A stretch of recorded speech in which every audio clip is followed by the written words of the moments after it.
Mr. Harrington, it's time for PE. Where is he? It's weird. He said he'd be here. Let's see if he's outside.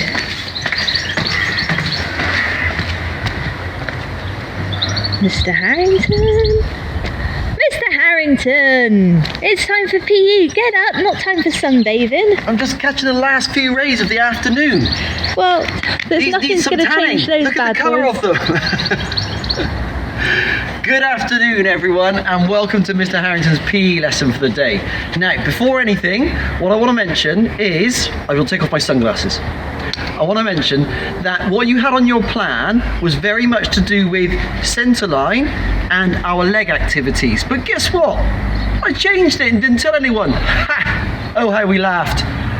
But today, what we're actually going to do is we're going to be doing a throwing activity. We've got 3 activities for you, and it's very much to do with our hand and eye coordination. So the warm-ups that you have on your lesson plan don't really fit with that because we're not using our legs as much as we normally would be. What we are going to be using is what? Of course, we're going to be using our arms if we're throwing, aren't we? So what we're going to do is we're going to need to warm up our shoulders and our arms. So what I want you to do very quickly is just think about ways we might be able to use our arms to warm those muscles up before we get to our activities. So just while you're thinking, let's make our way over here, shall we? You go in the sunshine. Okay, that's given you a few seconds of thinking time. Anyone got any ideas? That's a good one. That's one of the ones I was thinking of. We can put our arms out to the side and just move them in a little circular motion like that. You'll probably feel it just up in the top of your shoulder here, just around, just to make sure that we're getting this movement to warm our muscles up. What else could we do? Have a think. Good. Like the circular motions, the big motions this time, not the small ones, the big motions. This time we're getting our shoulders moving all around in a big circular movement. Same for the other one. If you want to, you can do them both at the same time. Okay. And also, one more. I wonder if anyone can think what it is. Very good. It's actually the backwards one. It's the same thing that we were doing before, but it's the backwards one. So when we come out from behind, it's like we're doing our throwing with our arm coming up through this way, okay? So instead of going forward, we're going to be coming underneath because that's the way we're going to be throwing the ball, okay? So come over here and I'll introduce you to the games we've got today. The first one is something called cone touch, okay? What we've got a row of cones over here and we've got a ball over here. Can you guess what we're going to do? Some of you might have done this before. That's right. You've got to use the ball to try and touch one of the cones. If you manage to touch the cone, then you go forward, you can pick it up and bring it back. Now this game gets harder as you go on. Why do you think that is? That's right, because the more cones you take away, the harder it is to touch the other cones. So if we watch, let's see what we do. So we're going to put our foot forward, our other foot behind. I'm going to put my hand by the side of me, and when I roll, so I touch the cone, I collect the ball, and I bring this one back, okay? Then I take my second go, and the same thing. So if I roll, watch, I'm looking at the cone, I'm not looking at the ball, I'm looking at the cone. Rolling, touch the cone again, I collect the one I touched, collect the ball, and I come back, okay?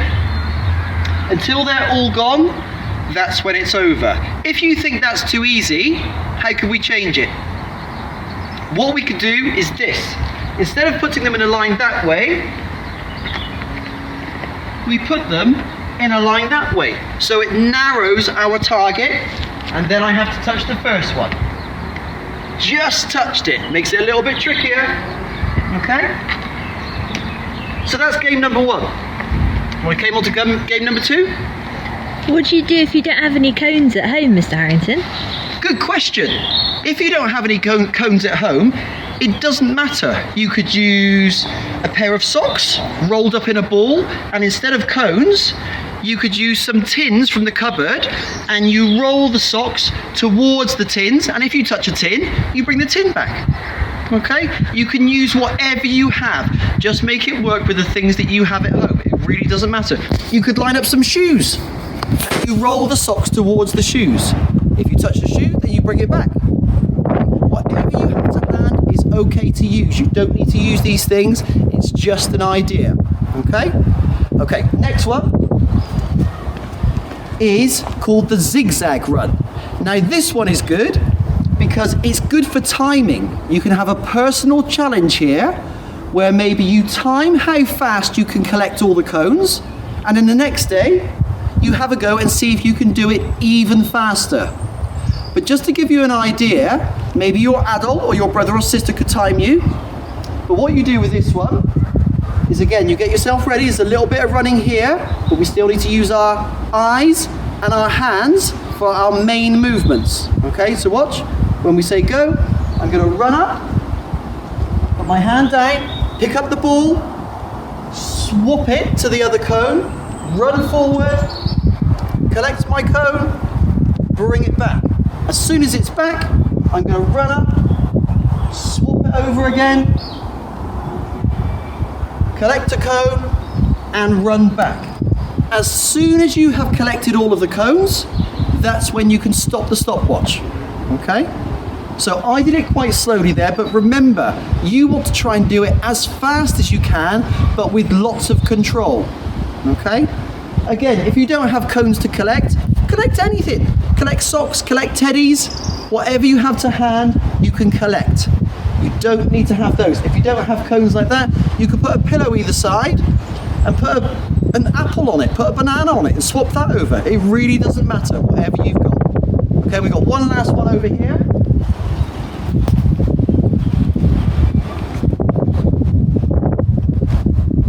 This is our beanbag challenge. Now, I've got a starting cone here, and I'm going to use a bucket. But you could use a pillow on the floor, you could use a hoop if you have one. Anything you've got. You could make a little square with some towels. Okay? But again, this one is really hand and eye coordination. Okay? Same starting, foot forward, hand by my side.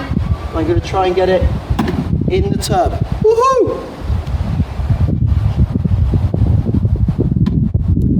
If you find that you're getting them in the target and it's a bit too easy, what could you do? That's a good idea. I could make it harder by moving my cone backwards. Make the distance further away. So let's try again. Woohoo! If that's still too easy, go back a bit further. Or you could make your target a little bit smaller. There's lots of different ways that you can make these things a little bit easier or a bit harder. Put the cones further apart, move your starting point further away, whatever you want to do. If it's easier, move the cone a bit further forward. Okay? So remember, your objective today is eye and hand coordination for aiming our throw. We are using underarm throw, not overarm. Okay? Remember, whatever you've got at home to use whatever you need to. But remember, good luck. I hope you have fun. And maybe you could show us some of your timing, which you do for your zigzag run. Good luck, everyone. See you soon. Bye.